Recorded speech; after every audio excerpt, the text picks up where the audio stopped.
أعوذ بالله من الشيطان الرجيم. بسم الله الرحمن الرحيم. أولما أصابتكم مصيبة قد أصبتم مثليها قلتم أنى هذا قل هو من عند أنفسكم إن الله على كل شيء قدير.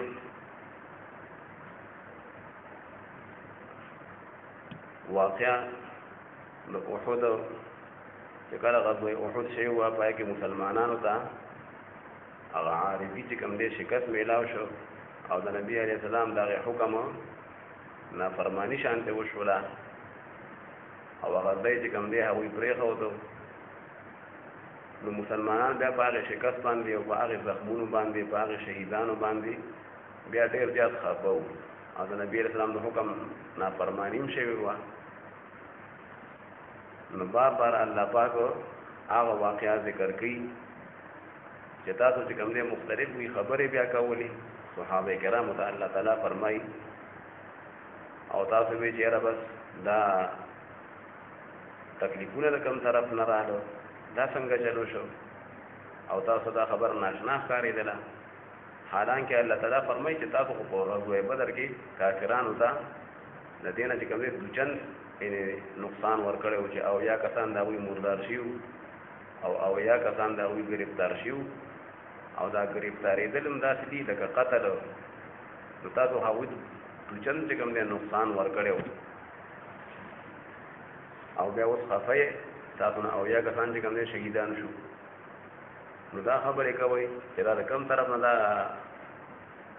مصیبتونه راغلو نو نبی علیہ السلام دا الله تعالی فرمایي چې ورته ووایه چې دا تاسو د خپل لاسه چې تاسو هغه مرکز پرېښودو بل د غزوه بدر په موقع باندې تاسو فدیه واغستله حالانکه تاسو مخکې نه ویلی شوي وو چې که فدیه هم واغستله نو بیا به پر روان جهاد کې تاسو نه او یا کسان چې کوم دی شهیدان کېږي او الله تعالی فرمایي چې په دغه کې حکمتونه وو دا د الله په حکم باندې داسې کار وشو چې تاسو مصیبتونه میلاو شو ډېر مصلحتونه وکړي حکمتونه وکړي بل د دې دپاره چې الله پاک مسلمانان او دا منافقان دې کې فرق راوړي د مصیبتونو په ټایم کې بیا پته لګي چېرې کامل مسلمان کم دی او کم پکې منافقین دي حالانکه هغې منافقین ته ویلي شوي چې راشئ د الله په لار کې جهاد وکړئ هغه عبدالله بن ابی منافق سره د ملګرو د لار نه چې کوم دی واپس شو نو ورته وویل شي چې راشئ جهاد وکړئ او که دغه نه شئ کولی نو کم از کم د مونږ سره هسې ملګري شئ چې مونږ ګڼ ښکارېږو او مسلمانان ډېر ښکارېږي نو کم از کم په دشمن باندې به روب راشي نو دې منافقینو په بعد پکې وي یاره مونږ له وی چل نه راځي د جهاد اچھا به وي دا خو مړه جهاد نه دی دا خو ځان هسې چې کوم دی قتل کول دي کافران چې کوم 3000 کسان دي او دوی خامخا بار ته چې کوم دی میدان ته ولوځي مونږ خو وایو چې په کلي کې پاتې شئ نو الله تعالی فرمایي چې نور کله دوی اسلام ته به نږدې وو په ظاهر کې به د مسلمانۍ خبرې کولې خو په دغه ورځ باندې بیا کفر ته بیا نږدې وو پټه کې خو هم کفر وو او د کفر خبرې به بیا چې کوم دی په خوله باندې کولې او داسې خبرې به یې کولې چې وړونو کې چې کوم دی نه وي د اخلاص خبرې به یې کولې ځان به یې مسلمان حسابو حالانکه الله پاک خو وی پوهه دی که نه نو الله تعالی فرمایي اولما اصابتكم مصیبة قد اصبتم مثلیها آیا په هغه وخت کې چې رسېدلی و تاسو ته مصیبت په غزوه احد کې داسې مصیبت چې په تحقیق سره تاسو هغه مصیبتونه رسولي وو قد اصبتم مثلیها په تحقیق سره تاسو هغه رسولي وو دشمنانو ته کافرانو ته د هغې دوچند تاسو ته چې کوم مصیبت لږه ورسېده نو تاسو په غزوه بدر کې د هغې نه ډبل او دوچند چې کوم دی مصیبتونه کافرانو ته رسولي نو الله فرمایي چې تاسو اوس مصیبت ورسېده په احد کې قلتم انا هذا نو تاسو ته خبره وکړله او ناشنا د ښکاره شوله انا هذا چې د کوم طرف نه دا مصیبتونه په موږ باندې راغله اوس ویده خبرې کوئ الله پاک ورته فرمایي دومره خفګان مه کوئ تاسو هغه ته سیوا نقصانات رسولي دي په غزوه بدر کې. قل هو من عند انفسكم ويا پیغمبر صلی الله علیه وسلم چې دا مصیبتونه او دا تکلیفونه تاسو د خپل نفسونو د طرف نه دي چې هغه مرکزم پرې خو او فدیم واغستله په بدر کې. ان الله على كل شيء قدير بشک الله تعالی په ټولو شیانو باندې قدرتونه لرونکی دی. الله به قدرت لري په ټولو شیانو، چاله فتح ورکی چاله شکست ورکی. وما اصابكم يوم التقى الجمعان فباذن الله او هغه چې کوم مصیبتونه تاسو ته دررسېدلې دي په هغه ورځ باندې چې ملاقات کړي واغې دوه ډلو، یو ډله د مسلمانانو او بل ډله د کافر هوا. نو الله فرمایي تاسو چې کوم مصیبتونه په هغه ورځ دررسېدل فباذن الله، نو دا الله په حکم باندې. په دې کې ډېر حکمتونه او بل پکې دا چې وليعلم المؤمنین او د پاره دې چې الله معلوم کی مسلمانان معلوم کی، منافقان معلوم کی. نو دا خو الله ته معلوم دي، دا خبره بار تیر شولا. یعنی خلکو ته وخی چې دا کامل مسلمان دی او دا منافق دی. د دې وجه نه الله پاک مصیبتونه تکلیفونه جهادونه راولي چې جدا کی الله پاک مسلمانان. وليعلم الذين نافقوا او یا الله پاک معلوم کی یعنی جدا کی هغه خلک چې منافقت کړي دي چې خلکو ته پته ولګي. وقيل لهم تعالوا او حالانکه ویل شو د منافقانو ته چې راشي قاتلوا فی سبیل الله، جهاد کوي د الله په لار کې، یا خوراشي جهاد کوي کله به وسم کیږي. او که جهاد نشي کولای او دفعوا یا دشمن منع کوي، دشمن چې کوم دی خپل ډیروالي سره یعنی مسلمانان به ډیر ښکارا شي که جنگي کینا نو موږ سره اته مرګري شي. نو په دشمن باندې بارو براش قالوا دوی ویل لو نعلم قتالا، کچته مونږ ته جهاد معلوم بیا جنگي دل مونږ لرات للې. یو ترجمه یې ده لو نعلم قتالا، که مونږ ته جنگي دل رات للې یعنی مونږ نه چل نه راځي کومه پوهې په جهاد باندې لتبعناکم خامخا مونږ تاسو تابعداري کړې وې او جهاد بیا مونږ کړو. او بل ترجمه یې ده لولا نعلم قتالا، کچرتا دا ټکراوي دل او دا مقابله مونږه جهاد غنلې لتبعناکم مونږ خامخا تاسو تابعداري کړې وې. دا خو جهاد نه دی، دا خو ځان چې کوم دی هغه وجل دی، ځان خامخا مړ کول دي. ولې چې کوم دی بار وروځي وي. نو الله فرمای هم للکفر یومئذ اقرب منهم للایمان، دا منافقین کفر دا په دغه ورځ باندې زیات نږدې وو د دوی نه ایمان ته، یعنی نور کله به ایمان ته ډیر نږدې وو. په ظاهر کې به په حقیقت کې ختم کافر وو، خو نور کله به ایمان خبرې ډیر کولې او په دغه ورځ باندې کفر ته زیات نږدې وو. په حقیقت کې هم کافر او په ظاهر کې هم د کفر خبرې ډیر کولې. یقولون بافواههم ما ليس في قلوبهم، دوی وایي په خپلو خولو باندې هغه خبرې چې دوی پړونو کې نشته. والله اعلم بما یکتمون، والله عالم، الله خپوی دی په هغه چې دوی کومې خبرې پټوي، کوم منافقت په زړه کې پټوي. الله ته دوی منافقت معلوم دی. اواز په خوله باندې غټه غټه خبرې جوړې کړي. او دې منافقینو به چې کوم مسلمانان پکې شهیدان شو چې هغه دوی نسبی چې کوم دی رونه وو د وطن رونه وو، نو چې هغه شهیدان شو او تکلیفونه د ورسېدل، حالانکه دوی خو په خپله مدینه کې پاتې شو واپس شو. نو د هغې په باره کې به یې وې د هغې شهیدانو په باره کې وي که دوی هم زمونږ خبره منلې وې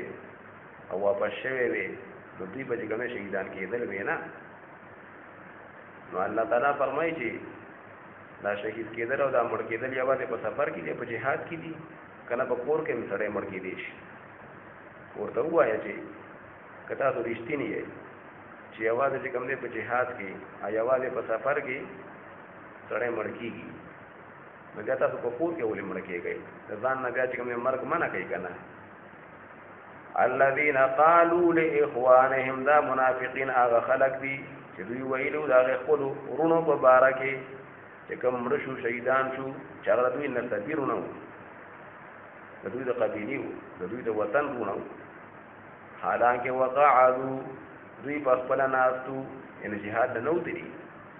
خو د هغوی په باره کې به یې وې د هغې شهیدانو په باره کې وی لو اطاعونا که چېرته دوی زمونږ خبره منلی وې زمونږ تابعداري کړی وې او جهاد ته نه وې تللی ما قتلو نو دوی به شهیدان کړي شوي نه وو دوی به قتل شوي نه وو قل وای پیغمبر صلی الله علیه وسلم فادرؤوا عن انفسکم الموت پس تاسو دفع کوي او منع کوي د خپلو ځانونو نه مرګ ان کنتم صادقین که تاسو رښتیني یې که تاسو په دې خبره کې رښتیني یې چې بس طرف مرګ دی طرف په جهاد کې دی او په سفر کې دی نو بیا په خپل کلي کې د ځان نه مرګ چې کوم یې منع کوي که نه او دوی به دا خبرې کولې چې یاره بس دا غریبانان هسې مړه شو شهیدان د احد به یادوله او بس ځانې چې کوم دی مړ کړو او په دوی باندې افسوس دی نو الله تعالی فرمایي چې نه د شهیدانو مرګ چې دی که نه دا د افسوسونو مرګ نه دی دا عین کامیابي ده الله پاک چې کوم خلک د الله په لاره کې شهیدان شو دا د عامو مړو په شان ګورې نه دي ښه بل احیاء عند ربهم دا جمدي دي د پروردګار په نسبت باندې او دوی لري لکه چې کوم دی ورکړی کېږي نو د احادیث مبارکونه د قرآن کریم نه دومره خو معلومیږي چې د مرګ نه پس یعنې د که مسلمانان دي که کافران دي خو د دوی دا روح چې کوم دی جمدی وي ښه دا مرګ سره پرېږده وي چې هغه روح د هغې بدن نه وځي نو روح چې کوم دی هغه جمدی وي که هغه د مسلمان دی که هغه د کافر دی نو دومره حیات او دومره ژوندون خو ټولو مړو ته حاصل وي او بیا یعنې عامو مړو ته او د هغې نه خو بیا شهیدان خو اوچت دي نو الله تعالی فرمایي دا د عامو مړو په شانتې نه دي او د دې وجه نه د شهیدانو چې کوم دی دغه زندګي دا دومره اوچته ده چې کله کله هغه ښکاره شي او ډېره موده پس چې کوم دی د شهید هغه بدن هغه یعنې روح وي ځمکې چې کوم دی هغه خوړلی نه وي او بس الله په دې د هغوی له رزق ورکړی کېږي خو عام خلک پرې پوهېږي نه او د پیغمبرانو حیات او بیا د هغې نه موچت دی د شهیدانو نه تر دې چې پیغمبران باقاعده په خپلو قبرونو کې لمونځونه کوي دا په صحیح احادیثو سره دا خبره ثابته ده حیات الانبیاء او چې څوک د دې نه انکار کوي نو دغه انسان ګمراه دی نو الله تعالی فرمایي چې عام مړ په شان دي ګوره شهیدان نه دي ښه افسوسونه پرې نه دي پکار چې یاره احد کې شهیدانو شو غریبانان مړه شو الله به دوی ته رزق ورکړی کېږي الله چې ورته کوم نعمتونه ورکوي په هغې خوشحالېږي او بلکې په دې هم خوشحالېږي چې زمونږ کم کسان خپلوان او دوستان چې نیک عملونه کوي یا جهادونه کوي او سبا له هغوی هم دلته کې راشي نو په هغوی باندې به یاره نه وي هغوی به هم غمجن نه وي نو شهیدان په دې خبره هم خوشحالېږي چې کوم جمدي دي نو الله پاک به هغوی هم اجرونه ورکوي او ثوابونه به هغوی هم ورکوي د الله په نعمتونو باندې د الله په فضل باندې او د الله دیدارونه به کوي او په دې خبره خوشحالېږي چې الله پاک د مسلمانانو هغه ثوابونه نه ضایع کوي ولا تحسبن الذين قتلوا في سبيل الله امواتا او هرگز ګمان مکوه اے مخاطبه اے انسانا هغه خلکو چې هغه شهید کړي شي په لار د الله کې لکه په احد کې شهیدان شو یا په بله موقع باندې نو ګمان مکوه په دوی باندې امواتن د عامو مړو په شان دي چې دا ګینې مړه دي یعنې د عامو مړو په شان دي مړه خو نور دي شهیدان خو مړه شو جنازه پې وشوه میراث یې تقسیم شو خو لیکن د عامو مړو په شان دي ګورې نه دي ښه بل احیاء عند ربهم بلکې دوی جمدي دي په نېز د خپل پروردګار باندې یعنې الله پاک ورته ډېر مرتبې ورکړي دي الله ته ډېر نږدې دي په ډېرو اوچتو مرتبو کې دي او روایاتو کې راځي چې د دوی هغه روحونه د عرش د لاندې چې کوم دی رکوګانې کوي سجدې کوي او په جنت کې بس حدیث مبارک کې راغلي دي د شهیدان دا روحونه دا د شنو مارغانو یعنی باغ بدنونو کې واچولې شي نو څنګه چې انسان په خپل موټر کې ناشتي کړي یو خو دې کړي بل خو دې دارنګ شهیدان او روحونه د شنو مارغانو چې کوم دې په بدنونو کې واچولې شي حدیث مبارک راغلی دی او بس په جنت کې کوم دې هغه باغونو ته دی او د جنت هغه نیرونو ته دی جنت کې ګرځي را ګرځي بلکې دوی جام دي په دې پروردگار دوی باندې یرزقون دوی لري رزق ور کړي کیږي یو خاص رزق دوی ته ملاويږي خدا غي جهان خبره ده کنه فرحين بما آتاهم الله من فضل په دې حال کې دوی خوشاليږي فآغه چې الله پاک دوی له کوم ور کړي خپل فضل الله پاک نعمتونه باندې خوشاله اله شهیدان ويستبشرون بالذين لم يلحقوا بهم من خلفهم او دا شهیدان خوشاليږي فآغه خلق باندې لم يلحقوا بهم چاغلا یو ځای شي ونی دي دوی سره من خلفهم د دوی نشاتا ان د دوی نشاتا چې کوم مسلمانان را روان دي چې دا دوی سره میلاو شي ونی دي او دا دنیا کې جمع دي او نیک عملونه کوي او جهادونه کوي نو دا شهیدان خوشاليږي دا وی په بارا کې چې سبا لا کوي مرشي الله پاک په علم نعمتونه ورکي په دې خبره خوشاليږي الله خوف عليهم دا چې نبوي ير باغي باندې فآغه خلق باندې چې کوم لا مرشي ویندي او لا نیک عملونه کوي جهادونه کوي نو شهیدان په دې خوشاليږي که سبا لا دوی شهیدان شو او مرشو الله با دوی له اجر ورکي په دې باندې بیر نه ولا هم يحزنون او نه بدوي غم جن کیږي نو خپل نعمتونو باندې شهیدان خوشاليږي او د نور مسلمانانو باقي نعمتونو باندې دوی خوشاليږي يستبشرون بنعمه من الله او دا شهیدان خوشاليږي فآغه نعمتونو چې د الله له طرف نه وي وفضل او د الله په فضل د الله په فضل مهرباني چې په نور مسلمانانو باندې بکیږي او دا رنګ د الله په فضل د الله پاک غدیدار نو دا شهیدان په هغه نعمتونو او په هغه فضل د الله په دیدار باندې خوشاليږي او په دې خبره خوشالي وان الله لا يضيع اجر المؤمنين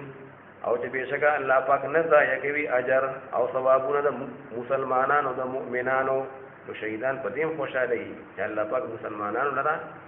اجرونه ورکړي ثوابونه ورکړي نو الله تعالی په دې آیتونو کې دا فرمایي چې څوک دا خبرې کوي چې را په وحود کې شهیدانو شو اوبس دا غریبانان ګورم مړ شو الله پاک په دې باندې افسوس نه په دغه کامیابی ده الله پاک ولا مرتبه ورکړي شهیدانو لپاره الذين استجابوا لله والرسول من بعد ما أصابهم القرح دا آياتنا دا بعض علماوی حمراء الاسد چې دا یو ځای دی دا هغه کې بیا دا غیر هغه غزا د پاره دا هغه په باره کې دا آیاتونه نازل شوي دي غزوه د حمراء الاسد اسو کوی دا نازل شوي دي بعض مفسرین وی په غزوه د بدر صغرا کې بدر صغرا دې ته وی کنه دا چې کله وی ابو سفیان په هغه ټیم کې دا مسلمان نو په احد کې چې مسلمانان شهیدان شو او ډېر زخمیانو نو ابو سفیان د کافرانو مشرو نو هغه اعلان وکړ ویلکه مسلمانانو ته وی کال پس په کوم دې بیا راوځو بدر ته بیا راوځو ها کال پس نو بیا چې کله کال راغی نو بیا الله پاک مسلمانان او کافرانو باندې روب راوستو کافران بدر ته راغونو وتل او مسلمانان چې هغه بدر ته بیا راوتی نو دې دا غزوه د بدر صغرا وی وړي کې غزوه بدر یا خو هغه غټه غزوه بدر او احد نمخ کې شیو خو یو دغه چې مسلمانان بیا انت کې راوتل او کال پس او دې راغونو وته کافران راغونو وتل نو څوک دا آیاتونه د هغې په باره کې نازل شوي دي بعضې مفسرین وایي دا نه غزوه د حمراء الاسد چې لکه مخکې دا خبره تېره شوله چې کافران کله لاړ د میدان د احد نه نو په لاره باندې بیا افسوس کوو چې لکه موږ مسلمانان شهیدان کړي دي او ډېر پکې زخمیان وو دا مونږ ولې واپس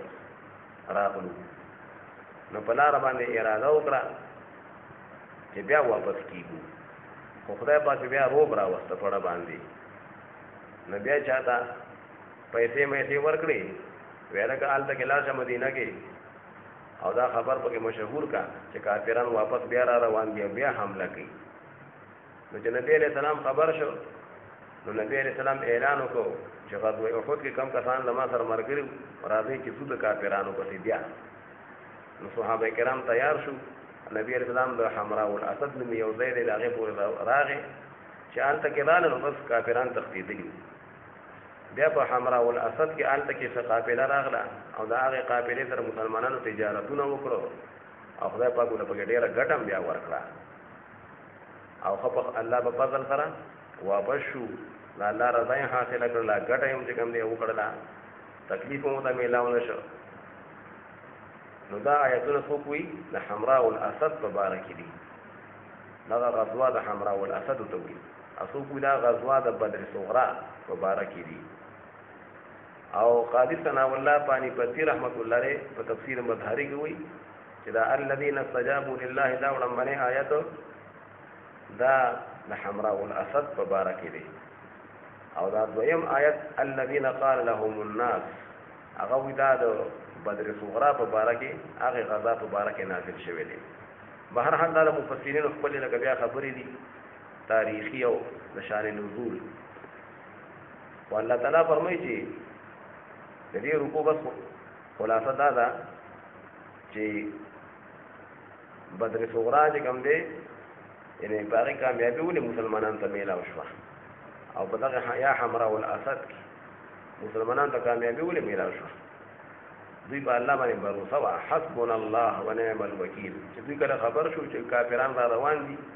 او بیا اراده کړې ده نو مسلمانانو وی الله بس موږ لپاره کافی دی حسبنا الله ونعم الوکیل او ډېر ښه کارساز دی کارونه جوړونکی دی نو دا حسبنا الله ونعم الوکیل چې چا دا عقیدې سره وکیلونی چې الله ما لپاره کافی دی نو خدای پاک مشکلات هم بیا ختمي ښه د دې وجه نه کتابونه لیکي چې د مصیبتونو په ټایم کې حسبنا الله ونعم الوکیل په ایمان او په یقین سره چې څوک دا زر پرې راولولي او بیا دعا وکړي د دې نه پس نو الله پاک هغه مصیبتونه ختموي هغه مشکلات د خدای پاک ختموي نو دا لوستل پکار دي خلا لولای د حاجاتو په ټایم کې د مصیبتونو په ټایم کې حسبنا الله ونعم الوکیل په ایمان او په یقین سره لوستل او بیا د هغې نه پس دعا کول الذين استجابوا لله والرسول هغه کسان چې هغوی قبول والی وکړه الله والرسول او د رسول الله صلی الله علیه وسلم حکم ومنه من بعد ما اصابهم القرح پس هغه نه چې رسېدلی هغوی ته القرح زخمونه یعنې زخمي شو مسلمانان په تکلیف کې وو شهیدان پکې شوي زخمیان وو لیکن چې کله خبر شو چې کافران خو بیا واپس راځي نو نبی علیہ السلام اعلان وکړو چې راځئ تو پسې نو هغه صحابه کرامو بیا خبره قبوله کړه نو الله فرمایي چې قبول والی وکړو د الله د رسول خبره ومنله للذین احسنوا منهم لپاره د هغې خلکو چې کوم نیکان دي الله فرمایي للذین احسنوا منهم لپاره د هغې خلکو چې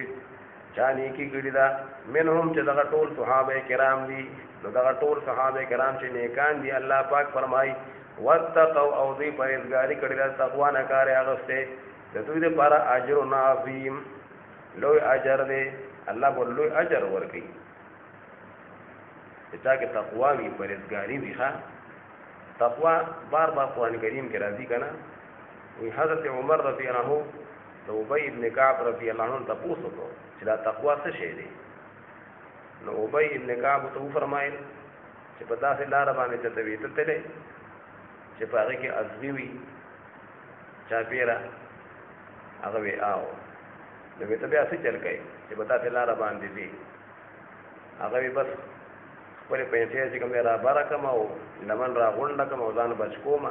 بچ کېږم او په دغې لار باندې روان یم ځان د ازغو نه بچ کوم نو ابی ابن کعب ته دا وفرمایل چې دغې ته بس تقوا وایي چې دا دنیا یو قسم چې دا د ګناهونو یو ځای دی د خواهشاتو چې سړی ښه په احتیاط سره روان وي او ځان د ګناهونو نه بچ کړي په دنیا کې زندگی تیری بس دقه تقوا ده نو څنګه چې په یو لار باندې سړی دي ځان د اغغو نه بچ کړي نو دا رنګ ځان د ګناهونو د اغغو نه بچ کول او د ګناهونو نه ځان بچ کول دا تقوا او پرهیزګاری ده او ابو الدرداء رضی الله عنه یو شعر لوستو یقول المرء فائدتي ومالي وتقوى الله افضل ما استفاد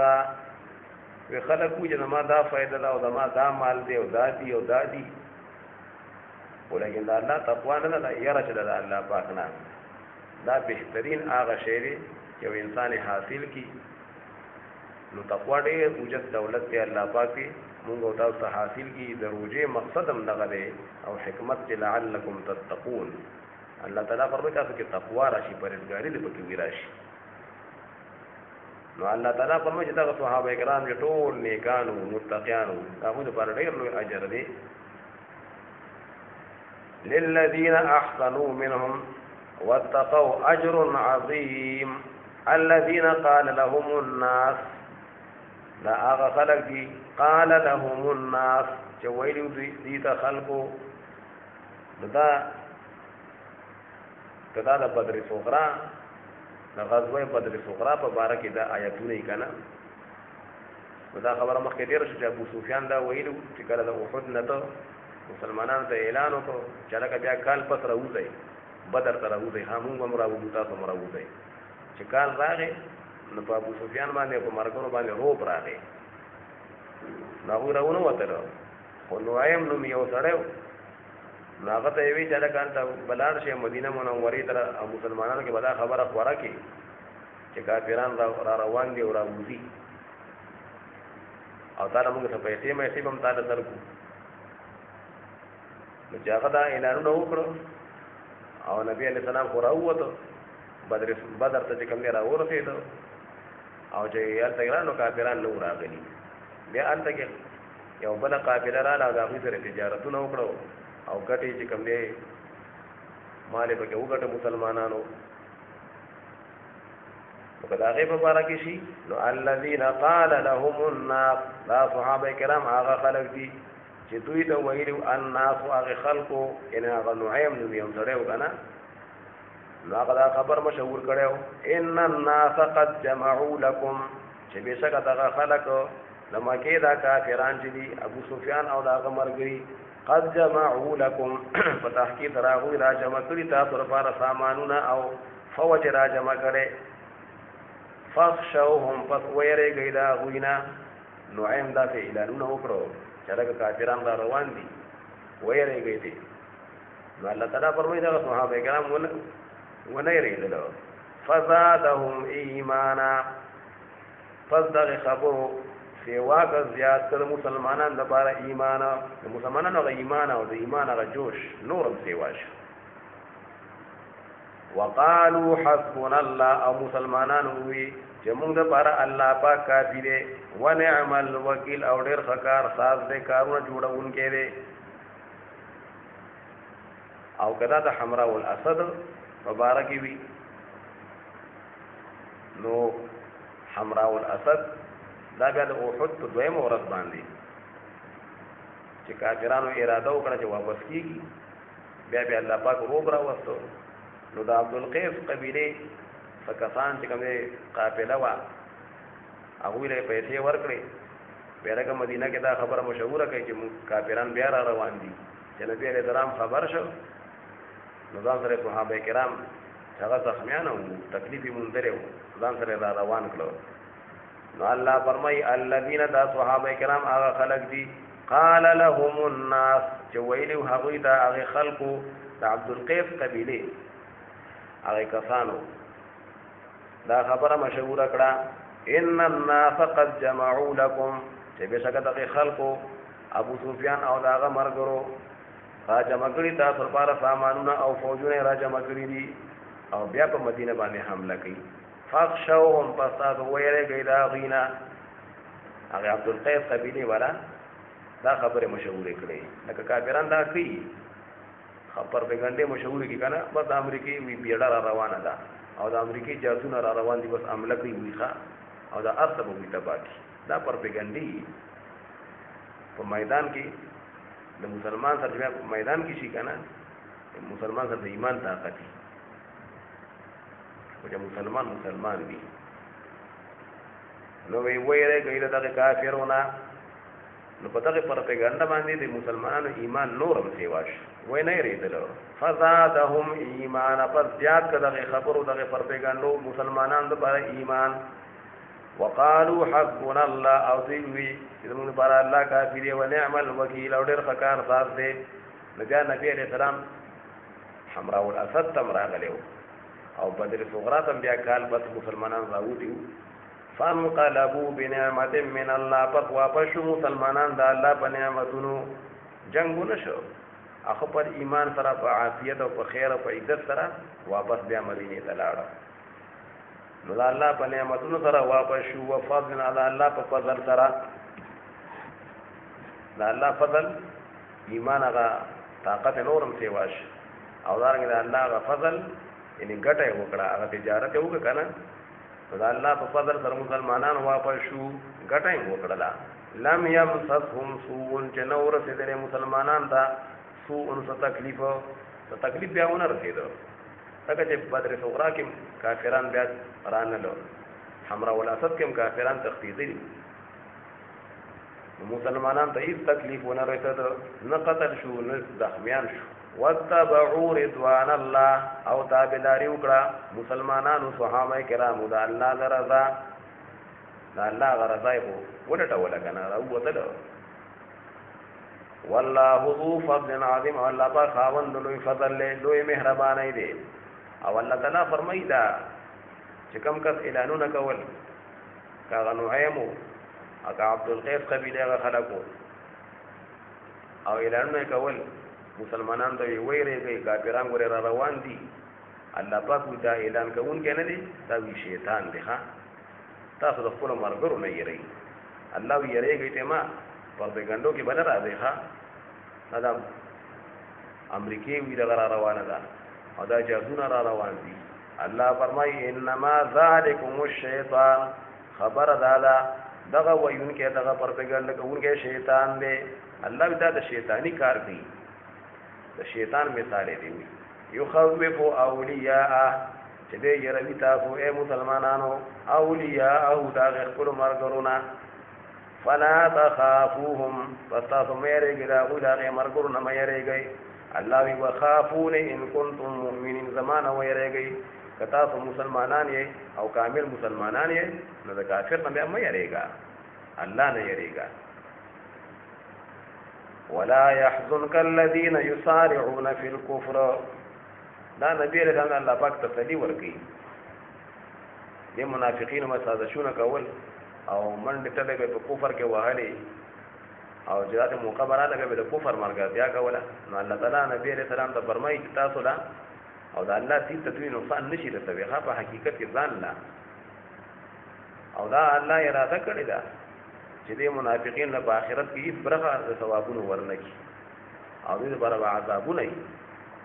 نو خفقېږه ما که منافقان سازشونه کوي ولا يحزنك الذين يسارعون في الكفر او غمجن دې کی تعالی را اے نبی علیہ السلام هغه منافقین هغه خلق يسارعون في الكفر تغتیفی کوي کوششونه کوي په کفر کې د کفر د نظام لپاره مهنت کوي او دغه پر منډه تللې جوړې کړې وي نو د دې خلکو پر منډه تللو باندې الله پاک غمجن کېږي ما ها ولا بتنګای نه خپل کار وکای د اسلامي نظام د برپا کولو لپاره انهم لن يضروا الله شيئا بشکدا خلق چې دا کافرانو او دا منافقان هرگز الله لا ضرر ورنکي دا الله دین لا ضرر ورنکي شيئا شيء او الله دا اراده کوي چې دوی له ثوابونه ورنکي دوی له د آخرت د مرتبه ورنکي يريد الله الا يجعل لهم حظا في الاخره الله دا اراده کوي دا چې ورنکي الله پاک دوی ته حظا في الاخره اغبرخه د ثوابونو او د نعمتونو په آخرت کې ولهم عذاب عظیم او دوی پر عذاب لوی ان الذين اشتروا الكفر بالايمان لن يضروا الله شيئا دا د اهل کتاب يهود او نصارا الله تعالی فرمایي چې دوی ایمان پرېغو کفر واغستو نو دوی به الله پاک دین له ضرر ورنکي الله د نقصان ورکوي نه شي ښا ان الذين اشتروا الكفر بالايمان بشک هغه اهل کتاب هغه يهود او نصارا او دا ټول کافران اشتروا الكفر چې دوی غوړه کړي کفر فی ایمان په بدله د ایمان کې ایمان نه راوړي ایمان ورکو یعنی پریخو او داغه په ځای کفر واغستو نو الله فرمایي لن یضر الله شیئا بهرگز الله تعالی الله دین ته ضرر ورنکي شي ولهم عذاب علیم او دوی پر عذاب درناک ولا يحسبن الذين كفروا انما نملي لهم خير لانفسهم دا کافرانو به دا خبرې کوي وسم دا خبرې کوي په دنیا کې خو اکثر دوی سره سامانونه او مالونه دولتونه ډېری د نافرمانو خلکو سره نو کافرانو په کې دا خبران کوله یو ول کو آخرت نشته دی آخرت او که آخرت کې چرته موجود شو نو موږ به الته کې په آرام باندې مسلمانان ته وي څنګه چې موږ سره دلته کې مال او دولت دی نو اول خو آخرت وی نشته خو که آخرت قائم شو نو بیا به موږ الته کې په آرام باندې یو د موږ سره بیا هم الته کې نعمتونه به وي نو الله تعالی فرمایي چې نه دا کافران دي دا هرګز پورې ګومان نه کوي دا موږ چې دوی له مهلت ورکو نو دا کې دوی د پردا خبره کې نه غوړه ده دا مهلت دوی له موږ ورکو چې دوی کوفر کوي او د نافرمانو باوجود الله پاک دې په نعمتونو ورکوم او مهلت مې ورکړې دي نو دا د دوی د پردا خبره کوي غوړه نه ده دا خو الله پاک دوی له مهلت ورکوي چې دوی نورم په ګناهونو کې سیوا شي پرې چې په دې ګناهونو کې سیوا شي چې بیا ور الله پاک سم زبردست عذاب ورکړي ولا يحسبن الذين كفروا او هرگز ګمان دي نه کی کافران دا رنګ لا ټول نافرمان خلق انما نملي لهم خير لانفسهم چې بشکا دا مهلت ورکول زمونږ دوی ته دا ګینه غوړه دي د دوی د پاره د دوی د نفسونو د پاره الله دې ول مهلت ورکوما پتا دینا فرمان وتا او مال دولت ول ورکوما نو دا ګمان دي نه کوي چې د ګینه الله خو خېما بعض خلک پته کې مبتلا شي آیا په مسلمانانو باندې تکلیفي نو دا د خبره غوړه علامه نه ده چې ګینه دي مسلمان نه ګینه الله پاک ناراضه دي دا خو الله پاک امتحانات کی دجا کو مالداري کی دجا کو غربت کی دجا کو مصیبتونو کی دجا کو نعمتونو کی انما نملی لهم الله فرمای بشک مهلت ورکول زما دوی دا الله یو له مهلت دغه ورکوما پدې کې دا حکمتونه دي او دا اراده کوم لیازدادو اسما چې دوی زیات شي په ګناهونو کې مهلت ورکوم الله پاک ایمان دولت ورکوم چې پرې چې په ګناهونو کې نورم سی واشي چې ډول عذاب مکمل ورکوما ولهم عذاب مهین او دې پر عذاب یسبکون کې ما كان الله ليذر المؤمنين على ما انتم عليه دا اوس الله تعالی فرمای چې دا مسلمانانو باندې کوم تکلیفونه راځي نو دا دې غوړې نه خنه ده او دا دې علامه نه ده او دې خبره دلیل نه ده چې ګینه الله پاک د مسلمانانو لګینی خبره ده زکه په مصیبتونو راوستو دا الله تعالی فرمایي دا امتحان کوما د منافقین او د نیکانو مخلصینو زکه امتحانات مسلمانانو باندې مرادي ما كان الله ليذر المؤمنين نبي الله پاک اراده کوونکې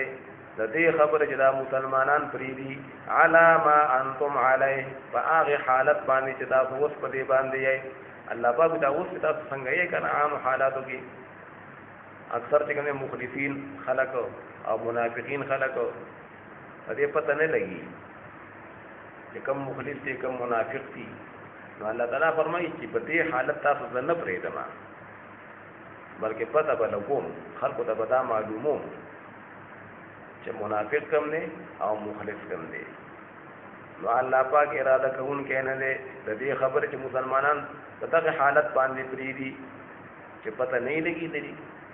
دا څنګه پری دي حتا یمیز الخبيث من الطيب تر دې چې الله پاک جدا کی دا خبيثان خلق دا منافقین الله جدا کی من الطيب دا پاکانو خلقنا دا منافقین او دا پاکان به الله جدا کی او وحی ترم جدا کی نبی صلی الله علیه وسلم وحی وشولا چې دا پاک ته او دا منافق ته دارنګ په حالات سره په جهادونو سره دا واقعیات وخت په وخت راځي نو باقي پته ولګي چې منافق پکې کم دی او مخلص پکې کم دی نو الله فرمایي چې مسلمانانو باندې مصیبتونه ګورې راځي چې چانو شي چانو دې کې چانو شي چې کم پکې مخلص دي کم پکې مخلص نه دي نو اوس کو کوو چې را الله پاک دا امتحانات راوړي نو الله پاک دې بس یعنی وحی وکي هر چاته چیر دا منافق دی او دغه مخلص دی هر انسان ته وحی وشي کنه پته به ولګي امتحانات څه د بار راوړي نو الله پاک وحی مدار چاته حکم کو نه کنه وحی الله پاک پیغمبرانو ته کوي او چې الله پاک څومره علم غویل ورکی څومره علم غویل ورکی د غیب او علم چې نور خلق ته نه معلوم نو هر انسان ته وحی نه کیږي نو د دې وجنه په دې مصیبتونو باندې او په دې حالاتو باندې چې کله به جهادونه راځي د دین لپاره به قرباني راځي نو په دې باندې په پته لګي چې مخلص کم دی او منافق پکې کم دی ما كان الله ليذر المؤمنين على ما أنتم عليه حتى يميز الخبيث من الطيب وما كان الله ليطلعكم على الغيب او نری الله پاک اراده کون کې لري چې خبر کی تاسو د غیبونه چې هر کس ته غیبونه خبر شي هر کس ته وحی وشي الله پاک ذاته الله دا اراده نه کړی چې هر چاته چې کوم دی وحی راوړي وحی خاص خلق درابي ولكن الله يجتبي من رسله من يشاء لیکن الله پاک هغه ورکوي من رسله د خپل پیغمبرانو نه من هغه څوک یشاء او چې الله اراده وکي ان چې الله اراده وکي نو الله پاک هغه ته پیغمبري ورکي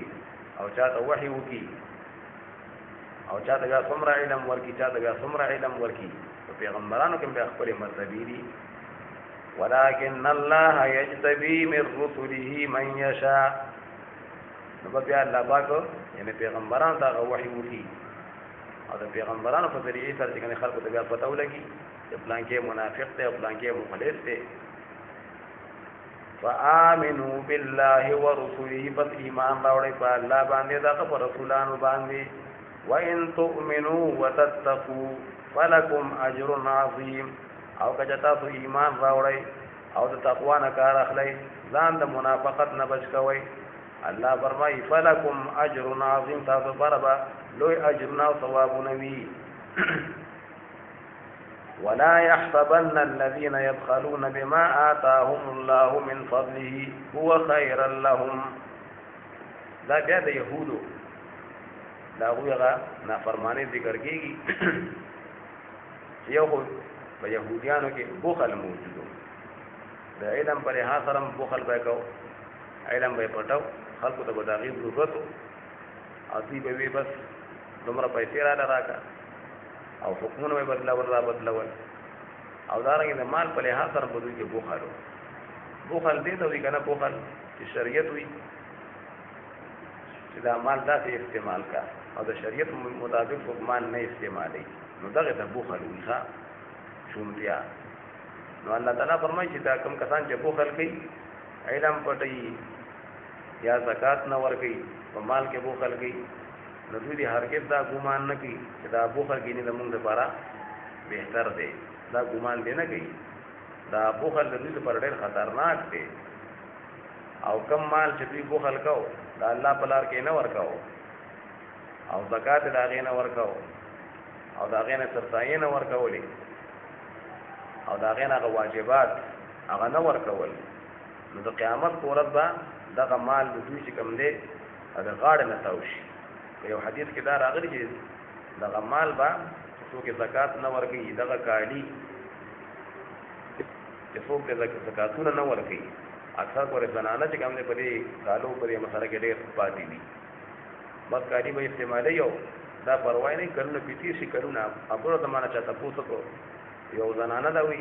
ډېرې نه ټلیفون کو یو کس وی دور استوري کالی دي او اتلس کاله وشو چې زکات نه دی ورکړي نو اوس په څنګه وی مسله کیږي بیا مو ته راغی تفصیل بیان کړ نو حدیث مبارک راغی چې څوک مال جمع کوي او دا کالی مالی وی او دا واجبات ته نه ورکړي زکات وغیرہ ته نه ورکړي نو دا په ټول قیامت کې چې کوم دی د مارینه هغه تاوش د مار په شکل کې او په دې وقفو باندې به کوم دی ولا ټکونه ورکړي او د وجود ستاره خزانه ما زه ستاره مالې ما د دې وجه نبی علیہ السلام د اختر په موقع باندې غاڼه وا او بیان چې کوم دی زنانو وانه ورېدو نو نبی اسلام بیا زنانو طرف ته خوالاړو بلال صاحب سره او د وی زنانو صدقې ډېر کوي ها هغه تاسو سره بلا کاری ماری نو کتابونو لیکلي چې هغه زنانو باندې دومره اثرات وشو چې وی خپل غوونه دې کوم دې لاس کړو کاری ماری ورکول او بلال صاحب چې کوم دې بس بیا په کپڑا کې بیا راوغستل د نبی اسلام په حکم باندې او راي ورو دومره چې کوم دې ان هغه دغه جمع شو او د الله د دین لپاره بیا خرچه کړی شو نو الله تعالی فرمایي چې دا به دا مال ورځي په دې مړی کې تاو شي بیا او الله فرمایي دا مال خاصم سانه پاتې کیدونکې دی وارث خو الله دی هر سبا خلق بلار شي او الله به کوم دی هغه موجودي لکه څنګه چې یو سړی مړ شي او وارث بیا راشي نو دا رنګ الله پاتې همیشه باقی دی او د مان نه به مستفیږي وي نو الله تعالی فرمایي ولا يحسبن الذين يبخلون بما آتاهم الله من فضله او هرگز ګمان دي نه کوي هغه خلک چې بخل کوي بما آتاهم الله من فضله فاغه چې الله ورکړي د خپل فضلنا ان الله پاک ول مال ورکړي دي دغه زکات نه ورکړي بخل کوي یا الله پاک ول علم ورکړي دي او چا دراغي ضرورت دی او دی هغه مسلو ته نه بیانې نو الله فرمایي کوم خلک چې بخل کوي نو دوی هرگز ګمان نه کوي چې هو خیر اللهم چې دا بخل کول د دوی دا د دوی لپاره کینی د فائدې شه او دا د دوی لپاره غوړه دی بل هو شر لهم بلکې دا بخل کول د دوی لپاره شر او نقصان دی خطرناک شی دی سيطوقون ما بخلوا به يوم القيامه زرد چې بغاړه کې واچولې بشي د دوی نه هاغه چې دوی په باغې باندې بخل کړو دوی دغه زکات نه ورکړو هغه مال بوله پرې غاړه کې کوم دی یعنی توخ شي او بغاړه کې بوله واچي ورځ د قیامت باندې ولله میراث السماوات والارض خاص الله لپاره میراث اسمانونو او د زمکو دی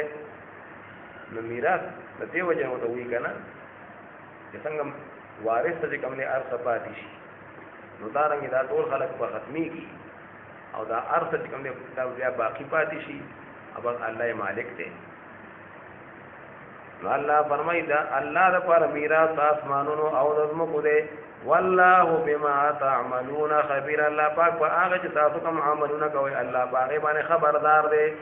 رسول الله دین پر خرچه کی دا الله په حکم الله دا غینه خبردار دی چې څوک نه کوي ټول نه خبردار دی لقد سمع الله قول الذين قالوا دا نو لسمرکو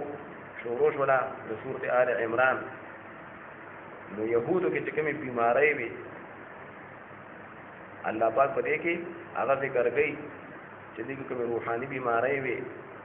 چې مسلمانان دا غینه یعنی ځان بچ کی یو بیماری په دې کې د بوخل وا لکه اوس هم تیر شو چې دوی بس بخیلان دي او د الله د حکم مطابق خرچې نه کوي او بل دوی حق پټي يهوديان په حق څخه مې پټاو نو په دې رکوع کې دغه دواړه خبرې ذکر کیږي چې مسلمانان دې نه ځان بچ کی نو قران کریم کې ځای په دې راغلي چې تاسو څوک پوي چې الله له قرض ورکی هغه په اخلاص سره خرچو کې د الله په لار کې او د جهاد کې يهوديانو دا خبرې کولې وی الله چې کوم دی هغه فقیر او مونږه مالدار یو وی ځکه زمونږ نه قرض غواړي او زمونږ نه چې کوم دی خرچه غواړي یعنی اته کې دوی انکار کوي د دې خبر نه او دوی به وی چې الله پاک دا حکم نه دی کړی چې خپل مال نه چې کوم دی هغه خرج کړي دا الله د دین لپاره په غریبانو باندې دوی به ویلي الله چې کوم دی غریب دی نو دا خبره کړه د بیا د به کولې وی چې الله دا خبره کوي چې قرض مال قرض راکړي حالانکه دا خبره بیا بیان شوې ده چې دې د الله پاک قرض وکوي چې څنګه څوک ځان قرض راوړي کنه نو به خامخا هغه واپس کوي نو دا رنګ الله پاک په ځان باندې دا خبره لازمه کړې ده خپل مهرباني سره چې څوک د الله د دین لپاره خرچي کوي او د الله د رضا مطابق خرچي کوي نو الله پاک ولا په ځان دا خبره لازمه کړې ده چې دا ولا بدلی ورکوم لکه څنګه چې قرض خلک واپس کوي نو دا رنګ الله پاک فرمایي چې ولا خامخا هغه بدلی ورکوم نو الله پاک دې د قرض وکوي دا نه چې نه الله کې نه محتاج دی او دوی کې نه مالدار دي نو بعد بیا د په کې دا خبره وکړه چې مونږه مالدار یو او خدای پاک غریب شوی دی نو الله وی ښا دا خبر وی دا اوره او دې نو وی خبره ما الله تعالی فرمایي چې دې سزا ورکوم لقد سمع الله قول الذين قالوا خامخ بتحقیق را الله اوریدلی دی یعنی الله عالم دی او وینا دا هغه خلکو چې وی دا خبره کوي خندا به کولا يهوديانو کنه ان الله فقير ونحن اغنياء بشکا الله تعالی فقیر دی او محتاج دی موږ مالدار یو الله دا خبره اور ما په علم کې دي سنكتب ما قالوا الله موږ لیکو هغه چې کومه خبره کوي نما فرشتي ویلي کی نو لیکلو ته هم ضرورت نشته الله ته خو پته ده خدا دې لپاره چې سبا د دوی خپل ویلي چې ارسه به لیکلي شي چې بیا به انکار نشي کولای سنكتب ما قالوا الله وی مونږه لیکو هغه چې دوی کومه خبرې کوي وقتلهم الانبیاء بغیر حق او الله وی مونږه لیکو د ما فرشتي لیکي هغه قتل کول د دوی انبیاء علیهم السلام ربنا حق دې مشرانو چې کوم دي پیغمبران په حق باندې شهیدان کړي یحیی علیه السلام او زکریا علیه السلام او دا موجوده يهوديان په خوشاله دي په دغه کار باندې نو الله دا مونږ لیکو علما فرشتو دا لیکلي دي ونقول ذوقوا عذاب الحريق مونږ وایو الله وی دا بو تمامه د فرشتو په ذریعه ذوقوا عذاب الحريق وسګیتابو هغه عذاب د سیدون کې اور او دا عذاب بو دولي دي ذالک بما قدمت ايديكم دې ته ویل کېږي چې دا عذاب په سبب د هغه چې مخکې لګلي تاسو لاسونو ان کوم ګناهونه کړی کوم کفر هم کړي نو دا عذاب پتا ته باندې راغی د وجه نه دی وان الله ليس بظلام للعبيد او بیشک الله تعالی چې هغه ظلم کوونکی نه دی په بندګانو باندې الذين قالوا ان الله عهد الينا د يهوديانو وکړه کړه دا خبرم کوله نبی رسول الله ته موږ ته نه منو ځکه موږ ته په تورات کې موږ دا حکم شوی دی دا به ضرور وي چې په تورات کې دا حکم شوی دی چې موږ به علی یو سره پیغمبر منو چې موږ ته یو معجزه پیش کی هغه نه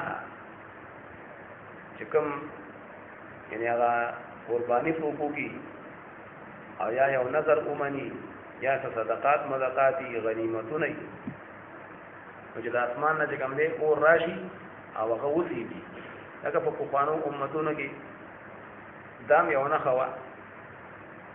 چې چا صدقات یا چا به نظر کړو یا به غنیمتونه راټول کړو نو هغه به غریبانو نه ورکول الله حکم داو چې دا په یو میدان کې کېده یا په یو غر باندې به کېده هغه به د اسمان طرف نه سپین شانته اور راغی او بس هغه به وسیدو نو دا به دې خبره نه خوا چې دا قبول شي اګه نه وبای نه سیدنه بس بیا به دې خبره نه خوا چې دا کوم دې قبول نشو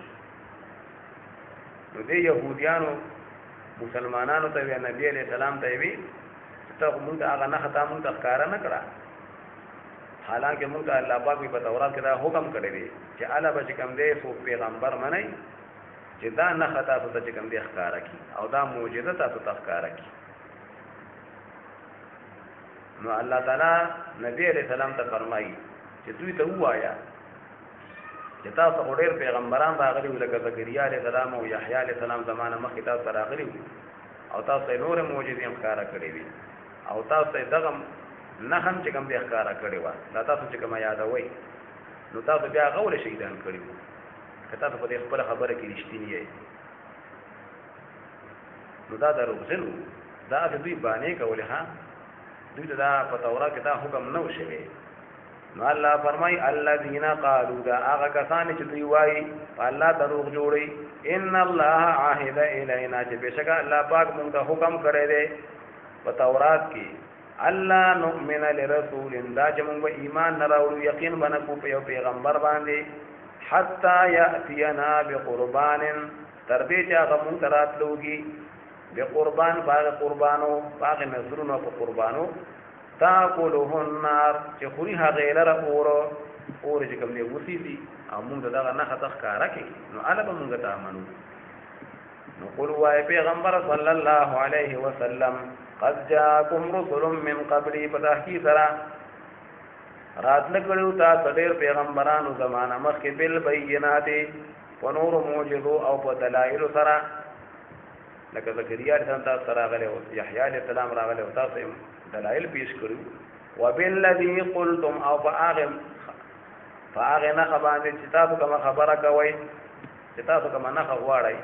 زمانه مطالبه کوي چې مونږ ته دا نه خو خیا چې هغه مال چې کوم دی ان اور راشي اور وسی دي نو ډېر پیغمبرانو تاسو ته نه خیم کولې وي فلما قتلتموهم نبتاسو ولی هغه شهیدان کړي وو تاسو مشران ولی هغه شهیدان کړي او تاسو دا غي باغ کار خوشاله یې هغه خپل مشران تاسو هغه ولی شهیدان کړي دي نو دا کار خو دوی مشرانو کړو دوی خو نو کړي دوی خو خوشاله وکنه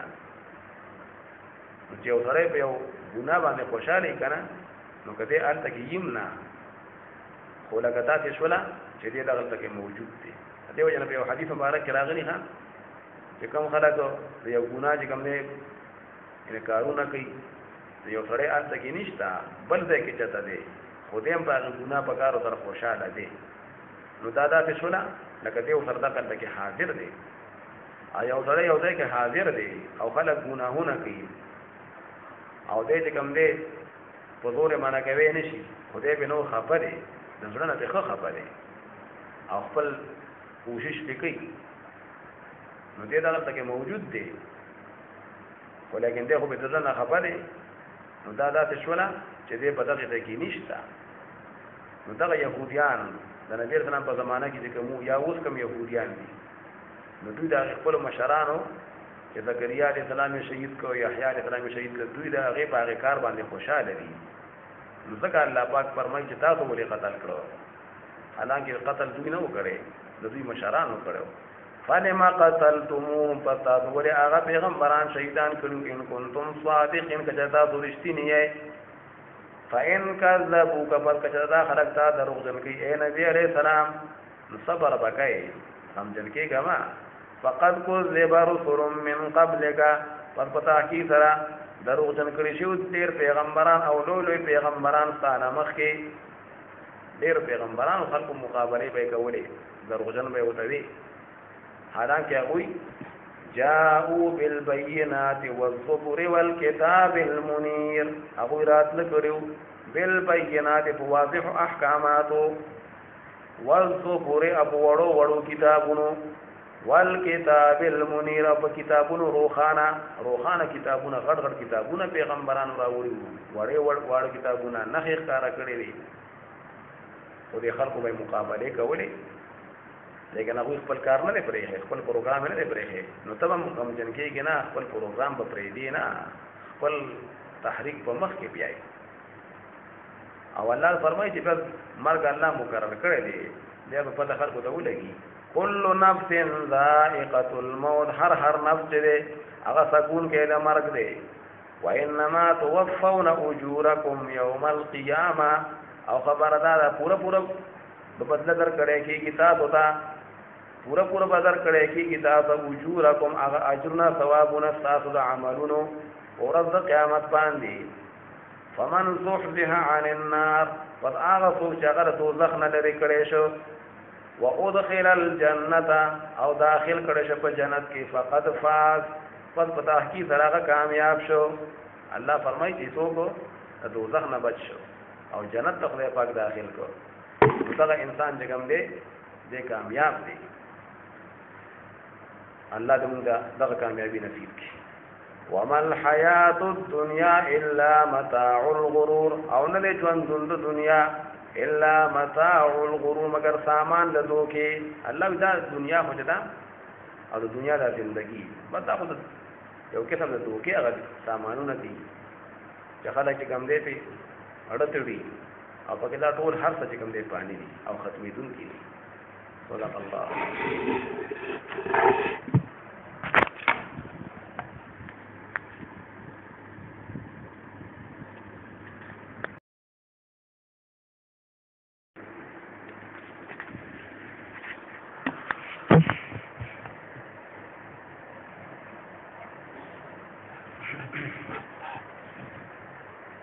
أعوذ بالله من الشيطان الرجيم.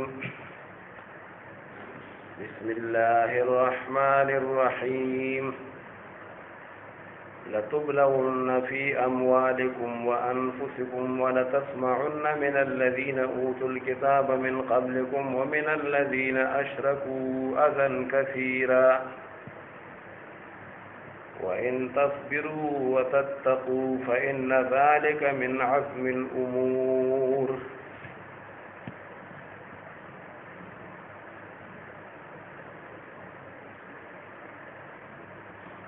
تدي آياتنا شان نزول داده چې فنحاس نومي یو يهوديو دو د حضرت ابوبکر صدیق اکبر رضی الله عنه په مخ کې باندې دا خبره وکړه چې الله پاک فقیر دی او مونږه مالدار یو مونږه اغنیا یو ځکه خو الله پاک مونږ ته وچه خرچه وکړي قرضه ورکړي الله پاک لا. نو ابوبکر صدیق رضی الله عنه لري غوسه ورله او یو سپیړې ته وتمبوله. دارنګ کعب ابن اشرف یو يهودیو د نبی کریم صلی الله علیه وسلم په به سپکې خبرې کولې صحابه کرام په دې سپکې خبرې کولې. نو دا آیتونه مبارکه نازل شو. الله تعالی فرمایي اے مسلمانانو تاسو په مالونو کې به تاسو امتحان کیږي چې خپل مالونه خرج کړئ. تاسو په نفسونو کې به تاسو امتحان کیږي. کله به څوک بیماری کله به څوک وفات کیږي کله به څوک شهید کیږي او د دې نه فرمانو خلکو نه به تاسو هغه یعنی تکلیف والا خبره هم چې کوم دی واورئ چې څوک به د الله پاک پسې خبرې کوي څوک به د نبي علیه السلام پسې څوک به د قرآن پسې خبرې کوي. او الله تعالی فرمایي چې په هر موقع باندې د شریعت ته حکم بس پابندي کوئ. صبر او د تقوا نه کار اخلئ. اړه به تنګوئ نه. صبر دا مطلب شو. او نور چې کله بیا د جهاد حکم راشي کله د هغوی د وهلو او د هغوی سره د مقابلې حکم راشي نو مقابله به مو سره کوئ. خوړه به ګورې تنګوئ نور نه د دوی د خبرو د وجه نه. او الله پاک دا د همت خبره ګورې دا ده ځان کې همت پیدا کوي. لتبلون فی اموالکم وانفسکم خامخا امتحان به کړی کېږي ستاسو په مالونو ستاسو کې په نفسونو ستاسو کې. ولتسمعن من الذین اوتوا الکتاب من قبلکم او خامخا تاسو به واورئ د هغه خلکو نه چې هغوی له کتابونه ورکړي شوي دي ستاسو نه مخکې یهود او نصارا. نو د هغوی نه به واورئ. ومن الذین اشرکوا او د هغه خلکو نه چې هغوی شرک کړی دی کافران دي او مشرکان دي نو تاسو به د دوی نه واورئ اذن کثیرا تکلیف والا خبرې ډېرې چې څوک به د نبي علیه السلام پسې خبرې کوي. او الله تعالی فرمایي په هر موقع باندې به د شریعت ته حکم ورې پابندي کوئ. چې کله شریعت وي جهاد سره وکړه بیا به سره جهاد کوي. چې کله شریعت لا اجازت نه کړي نو بس بیا بلا صبر کوي. د همت نه به کار اخلي. وَإِن تَصْبِرُوا وَتَتَّقُوا او که تاسو صبر کوئ د دوی په دې دغه تکلیفونو والا خبرو باندې یعنی ډېر په تنګوي نه د دین کار به ګوره پرېږدئ نه. نو که صبر کوئ وتتقوا او تاسو پرهیزګاري کوئ او د الله د حکم مخالفت نه ځان بچ کوئ فإن ذلك من عزم الأمور پس بېشکه دغه خبرې صبر او تقوا من عزم الأمور دا د همت خبرې دي. الله د همت خبرې او په کارونو کې مضبوطې خبرې هغه دغه دي او داسې کارونه په کار دي. صبر نه کار اخیستل او تقوا دا د همت خبره ده. وَإِذْ أَخَذَ اللَّهُ مِيثَاقَ الَّذِينَ أُوتُوا الْكِتَابَ دا يهوديانو کې دا خراب خویم وو چې دوی به حق څخه کم دی لکه بټاو لکه مخکې دا خبره بیان شوې دوی کې بوخلو او دا رنګ دوی کې حق خبره پټاوله. الله پاک دوی نه عهد اغوستی دی چې خامخا دا کتاب به خلکو ته بیانوي پټوي بیانه، لیکن دوی را عهد شاته ارتاو کو او باغ خپل کتاب باندې خلکو نه پیسې اغوستل شروع کړو، احکامات په بدلول را بدلول، چاته یو مسله کول چاته بل شان دي مسله کول. الله پاک دا ډېر خراب کار دوی کوي. نو حق هغه بیانول پکاروي. بیا علماء کرام دې تفصیل کړی دی چې بعد خبرې د عوامو په مخ کې هغه بیانول نه پکار. دا په احادیثو کې راغلي دي. امام بخاری رحمۃ اللہ علیہ په خپل کتاب کې دې لپاره باب تړلی دی چې بعض ذاتي خبرې چې هغه سره د علماو خبرې په خپل میز کې د دلایلو خبرې دي هغه عوامو په مخ کې هغه بیانول نه پکار. نو چې هغه عوامو ته نه بیانای نو دا ګوره حق پټول نه دي. عوامو ته خدا ته خبره بس کوي چې هغه به پوه شي او هغه به عمل او باقي نور د اختلافي مسلې چې کوم دي د دلایلو یو عالم سره خپل دلایل وي د بل سره خپل دلایل وي نو دا غي ځای چې کوم دی هغه مدرسه وي او مدرسه کې خلک چې کوم دی طالبانو ته تحقیقونه کوي او دا رنګې په خپل میز کې علما هغه بحثونه کوي په دلایلو سره نو هغه کوي شي. لیکن عوامو ته به داسې مسلې لکه نه بیانې چې باغې ته د عوامو کې شکونه پیدا شي او شبهات پیدا شي. نو الله تعالی فرمایي دونه عهد اغوستلی شی و خو دوی چې کوم دی هغه مات کړو. وَإِذْ أَخَذَ اللَّهُ مِيثَاقَ الَّذِينَ أُوتُوا الْكِتَابَ او یاد کې هغه وخت چې الله پاک اغوستیو په تورات کې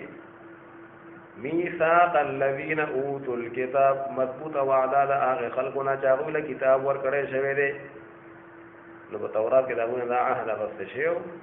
لتبیننه للناس چې خامخا تاسو به دا کتاب بیانوي خلقو ته ولا تکتمونه او دا به پټوئ نه چې چاته دا دی لکه ضرورت او د احکاماتو هغوی ته به هغه مسله کوله او بیانوي پویه کوي به. نو الله تعالی فرمایي فنبذوه وراء ظهورهم پس ورتاو که دوی دغه عهد او د الله دغه کتاب هغه یې پرېښو وراء ظهورهم شاته د خپلو شاګانو نه لکه خلک وي که نه وایي لکه زما دې خبر دې شاته کړه شاته دې وګرځوله. نو الله تعالی فرمایي چې دوی دغه خبره شاته وګرځوله یعنې عمل یې پرې ونه کړو. واشتروا به ثمنا قلیلا او دوی واغسته په هغې باندې عوض لګو د دنیا عوضونه به یې اغوستله مسلې به یې پټولې بدلولې به یې د مالدار دپاره یو شان دي او غریب دپاره بل شان دي. نو دا خو ډېر خراب کار دی که نه. که اوس هم کوم علما دا کار کوي نو دا ډېر بد کار دی او ډېر حرام کار دی. فبئس ما یشترون پس ډېر بد دی هغه چې دوی کوم شی اخلي الله دا دوی چې کوم دنیا پې واغسته دا ډېره خراب دنیا یې حاصله کړه حرام کار یې وکړو. او په دې یهودو کې دا خوی هم پکې و جهاد په موقع باندې به چې کوم دی قسمونه دروغ وخوړله چېرې مونږ ته عذر دی نو په دوی کې منافقان هم وو که نه ځان ته مسلمانان وي خو قسمونه به یې وخوړله چې مونږ ته عذر دی او پاتې به شو. نو جهاد به یې ونه کړ. دارنګه دوی به حق نه بیانو لیکن په دې به خوشحالېدل چې خلک زمونږ صفتونه وکړي او چې دوی چې کوم دی یعنې حق ښکاره کړ او دارنګې دوی چې کوم دی لکه جهاد له لاړه او دوی ته عذر وو یو کار به نو کړي اب ولا کول پکارو او دوی به نو کړي او بیا په دې لا خوشاله دل چې الټا چې کوم دي خلک زمونږ صفاتونه وکړي نو الله تعالی فرمایي چې هغه کسان چې څوک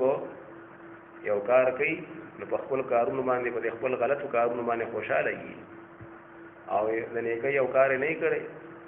او دا خبره خوخي چې خلک زمونږ صفاتونه وکړي چې دوی دا کار کړی دی په دوی کې دا کمال دی نو الله تعالی فرمایي دا کسان کامیاب نه دي دا عذاب نه ور بچ کیږي نه په دنیا کې هم دوی باندې به سزاګانې راشي او په آخرت کې هم عذاب دی لا تحسبن الذين يفرحون بما اتوا هرگز ګمان مکوا په هغه خلکو چاوي خوشحالي کوي بما اتوا په هغه چې دوی کوم کارونه کوي کوم غلط کارونه کوي نو په خپل کردار خوشاله دي نور خلک گمراه کوي نو دا يهوديانو او دارنګ منافقین ځانته مسلمانان هم بکلاوي نو چې کوم کارونه به کول غلط نو دوی په دې بلا خوشاله وو نو الله تعالی فرمایي په دوی ګمان مکوا ويحبون ان يحمدوا بما لم يفعلوا او هغه کسان چې وي خو خوي دا خبره محبت کی چې دوی تعریفونه وکړي شي بما لم يفعلوا فهغه کارونه چې دوی بکړي نو لکه عهد پورا کړي بنو jihad د بنو دي درو قسمونه به وکړل او دا خبره به خو خوله چې خلک زموږ تعریفونه وکړي چې دوی ته خو کوم دی عذر دی او دا خو jihad دتللو او دا خو ډېر خلک دی ولیکن عذر ته پیښ نو یو کار به نو کړي د نیکي یو کمال به پکې نو او دوی دا خبره خو خوله چې خلک زموږ تعریفونه وکړي لکه اوس هم داسې خلک ډېري نو الله فرمایي فلا تحسبنهم بمفازة من العذاب پس هرگز ګمان مکوه په دوی باندې بمفازة په ځای د کامیابی من العذاب د عذاب نه د کامیابی په ځای کې وي نه دي الله پاک وي د عذاب نه بچ کېدی د دنیا نشي ولهم عذاب علیم دوی پر عذاب دردناک وي په آخرت کې ولله ملک السماوات والارض او خاص الله پر حکومت او اختیارات د اسمانونو او د ځمکو دي ټول اختیارات په حقیقت کې ورته الله سره دي والله على كل شيء قدير والله پاک په ټول شیونو باندې قادر دی الله ګوره قادر دی قدیر دی هغه فقیر نه دی او الله قادر دی دوی ته سزاګانې ګوره ورکوي شي ان في خلق السماوات والارض واختلاف الليل والنهار دا مخ یو بیکار جماعت هغه بیان تیر شو چې دا بیکار خلق دي کمالات پکې نشته او چې خلک زموږ صفاتونه وکي یو کار باندې شي کولای او چې خلک زموږ تعریفونه وکي نو دا د بیکار جماعت الله پاک ذکر وکړو اوس په دې رکوع کې د خدا پرست جماعت هغه خلک چې هغه کامل بندگان دي د الله پاک دا وی صفاتونه ذکر کوي نو د دې شلمې رکوع چې دا اخیری رکوع ده د سورته آل عمران د دې بس خلاصه دا ده چې رسو آیات کې دا خبر راځي چې په نصاراو کې هم بعضې ښه خلک شته چې اول په عیسی علیه السلام باندې ایمان او بیا په نبی کریم صلی الله علیه وسلم باندې ایمان راوړو په قرآن کریم ایمان راوړو نو په دې نصاراو کې بعضې چې کوم دی ښه خلک شته خو الله تعالی فرمایي چې په مسلمانانو کې یعنې زیات خلک هغه پکار دي په نصاراو کې هم بعضې خلک وایي خو ولیکن دې مسلمانانو کې چې اکثر ګورې خوي په دې مسلمانانو کې کمالات پکې وي نو بیا به الله پاک دوی له حکومتونه ورکوي الله پاک ورته بیا وعدې دي چې اسلامي حکومت به الله بیا راولي په دنیا کې خو چې اکثر خلک ګورې صحیح شي مسلمانان نو الله تعالی خپل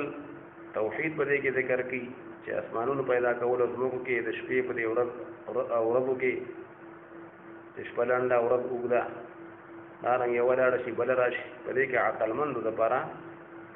د الله د قدرتونو هغه نښې دي او دلایل دي او د الله د توحید او بیا عقلمند خلک کم دي هر سړی ځان ته کوم بیا عقلمند وي ځان ته څوک کم عقل ولک ویلو ته تیار نه وي که ډېر بېوقوفه وي که نه هغه وایي زه عقلمند یم نو موږ خو عقلمن هغه ته چاته وایو چې بس دنیا را غونډي کنه او دنیا به سم لیونی یاره موږ پلان کې ډېر چلتا پیرتا دی او ډېر هوښیار سړی دی ښه هغه بل خو چې کوم دی بس په جومات کې وایي ناستې او مدرسې کې یو نو الله پاک وایي عقلمن ته ښیم ښه عقلمن هغه دی چې هغه د مونځونو پابندي کوي د الله ذکر کوي په زړه سره په ژبه سره که په ولاړه مونځ کوي شي کني بیا په ناسته کوي که په ناسته نه بیا په ملاسته کوي او په دې مخلوقاتو کې سوچ کوي تفکر کوي او وی خدای پاک دا مخلوق ته دی پیدا او عبث استا خدای پاک نه پیدا کړي په دې کې خامخا حکمتونه دي او خدای پاک موږ له دوزخ نه بچ کړي نو عقلمن خلک دغه دی ښه چې سوالونه کوي خدای پاک موږ له دوزخ نه بچ کړي ځکه چې خدای پاک تاسو دوزخ ته داخل کړو همیشه د پاره او یا کئ پورې چې په دوزخ کې وي که مسلمان هم وي خو چې دوزخ کې وي نو خدای پاک ته هغه رسوا کړه او د ظالمان د پاره څوک مددګاران نشته او عقلمن خلک دا وایي خدای پاک موږ قرآن واورېدو چې ایمان ته خلک راغلي نو خدای پاک موږ ایمان راوړو موږ ته بخښنه وکړي د لویو ګناهونو د وړو ګناهونو او خدای پاک موږ د نبی علیه السلام دعوت واورېدو چې خلک ایمان ته راغلي نو خدای پاک موږ ایمان راوړی دی او موږ ته بخښنه وکړي نو دا د عقلمندو الله پاک صفات ذکر کوي او د هغوی فضیلتونه ذکر کوي او الله پاک خپل توحید او قدرتونه هم ذکر کوي نو د دې وجه نه ان فی خلق السماوات والارض واختلاف الليل بارک راغلی نبی علیہ السلام فرمایي چې چا دا آیت ولوستو او سوچ پکې ونکړو ناغه لپاره هلاکت دی هغه لپاره تباہی ده نو دې آیت ته بیا خاص کر سوچ پکار دی او دې وجه نه عائشہ بی فرمایي چې نبی علیہ السلام یو پیر ماته وی چې یاره ماته اجازه راکا چې خپل الله عبادت وکم نو دته وی وکړو او بیا موږ ته ودرېدو نو په ولاړه موږ کوو او د شپې وې دومره وجاړه چې سینه مبارکه ټوله د اوخونه لمده شوه بیا په رکوع کې دومره ډېر سات جړل بیا چې کوم دی په سجده کې بیا وې تر دې چې بس مشغوله و ټوله شپه او تر دې چې بس بلال رضی الله هغه ولا اطلاع ورکړه چې سار موږ لکه ټیم شوی دی بیا چاہے تپوس کو چې تاسو هم دومره جړاګانې کوئ وی چې زه د الله پاک شکر بنا ادا کوم چې الله پاک موږ کوم نعمتونه کړي دي او په ما باندې کوم آیاتونه الله پاک نازل کړو دا ان فی خلق السماوات والارض نو دا الله په مخلوقاتو کې سوچ پکاري ويتفکرون فی خلق السماوات خو اساس یو بعض خلک ته تحقیقات کوي مده سیارو د غرونو او د سمندرونو انور خپل رب معلوم نه کی خپل رب ونه پیژني نو دا خلکو لپاره هلاکت دی او چې څوک په اسمانونو کې سوچ کی زموږ کې سوچ کی دا غینه عبرت حاصلې خپل رب پیژني نو دا خلک چې کوم دی عقل مند دی ان فی خلق السماوات والارض بشک په پیدا کولو د اسمانونو او د زمکو او د دې په منځ کې چې کوم عجایبات دي واختلاف الليل والنهار او په دې مختلف کېدو را مختلف کېدو د شپې او د ورځ کې شپه توره او ورځ سپینه کله یو لنډه کله بله اوږده نو په دې مختلف کېدو را مختلف کېدو د شپې او د ورځ کې په دې ټولو کې لآیات لأولی الالباب خامخا نښې دي د الله د قدرتونو او دلایل دي د عقلمندو دپاره نو اوس عقلمند کوم دي الذين يذكرون الله قياما وقعودا عقلمن هغه خلق چې الله یادې په ولاړه کطاقت کېږي په ولاړه موسکی وقعودا او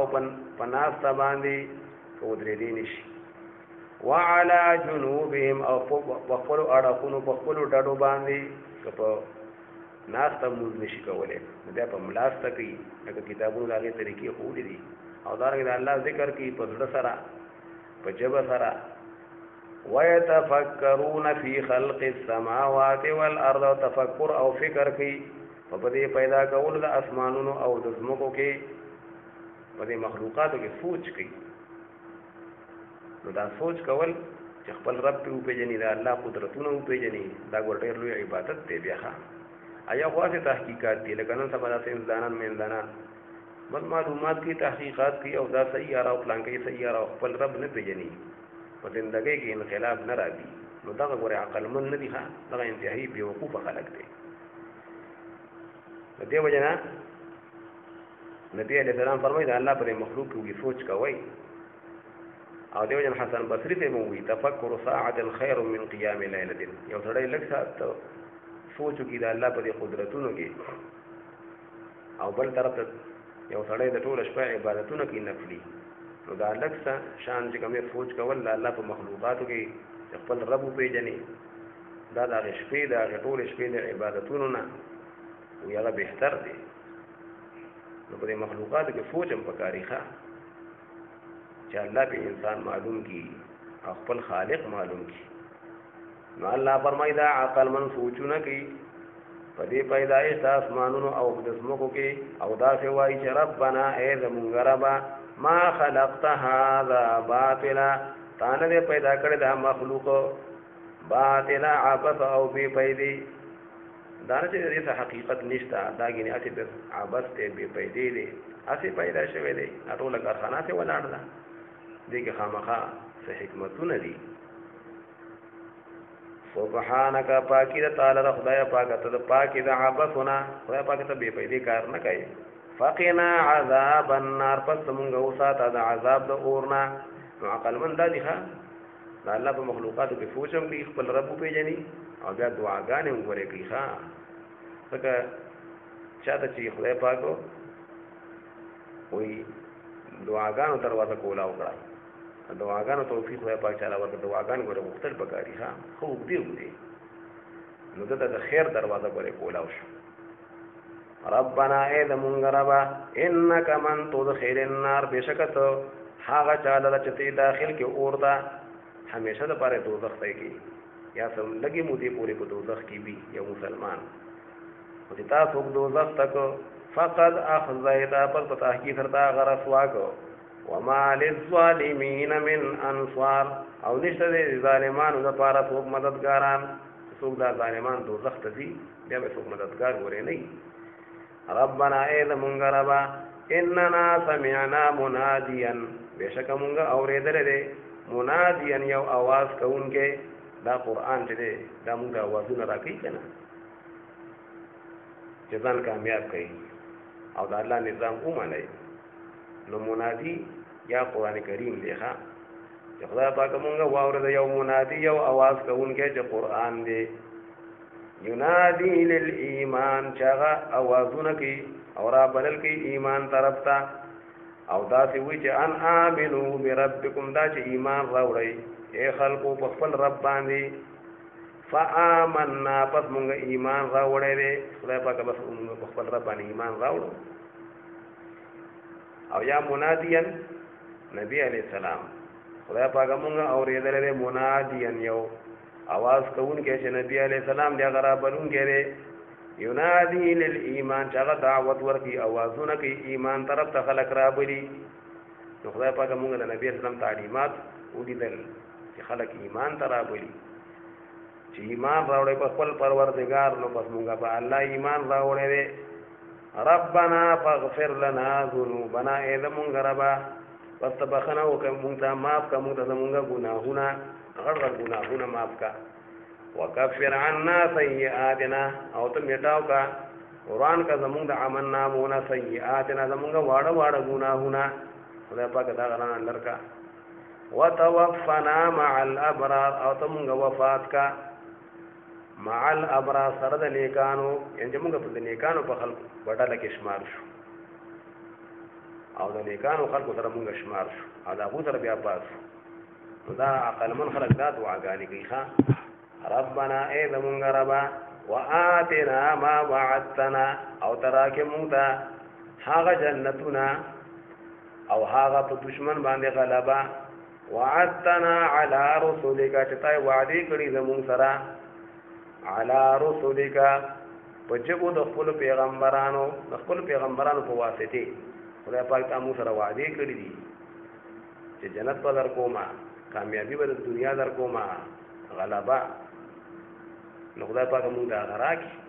عقل من خلق دا دعاګانې کوي خدای پاک اسلام ته غلبه ورکړي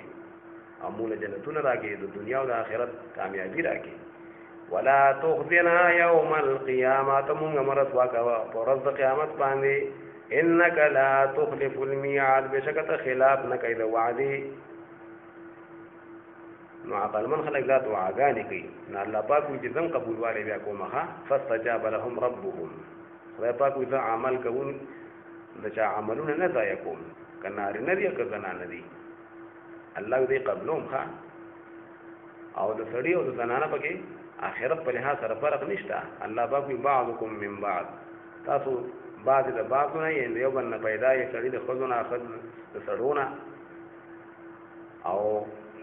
په دین په لحاظ سره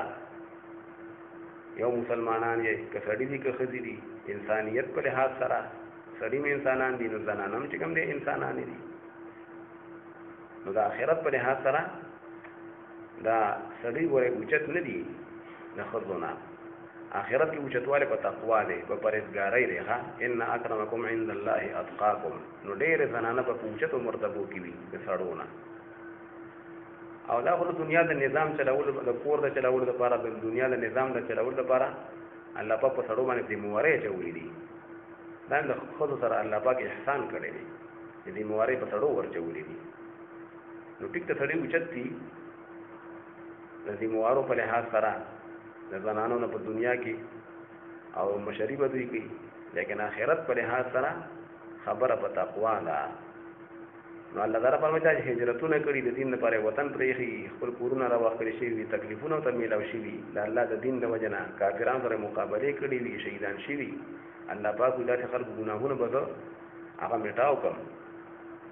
او جنتونه کې به داخل کم چې دا غیلان نهرونه بهيږي او دا به بدلی وي د الله تر طرف نه او دا خپل ټکانه ده دغه جنتونه دا فاستجاب لهم ربهم الذي عقل من دعاګانې کې الله پاک دعاګانې وی قبلي فاستجاب لهم ربهم نو تفسیر مدارک کې امام جعفر صادق رحمت الله علیه چې د نبی اسلام په نوسو کې راځي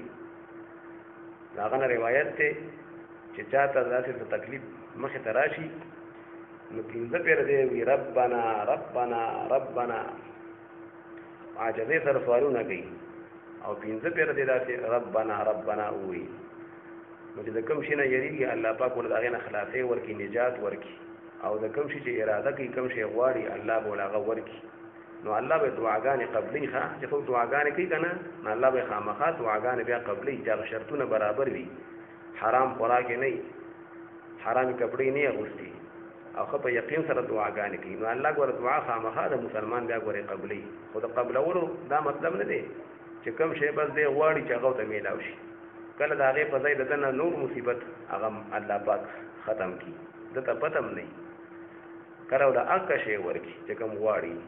کله چې کومه په دنیا کې دا غواړو هغه سو اثر کار نشي الله پاک ول په آخرت کې په اوچته مرتبه ورکی نو دا ول دعا قبلې دي فاستجاب لهم ربهم فقبل والهکو د دوی لپاره دغه عقل مند لپاره پروردگار د دوی ان الله پاک دعاګانې قبولې کړي ولې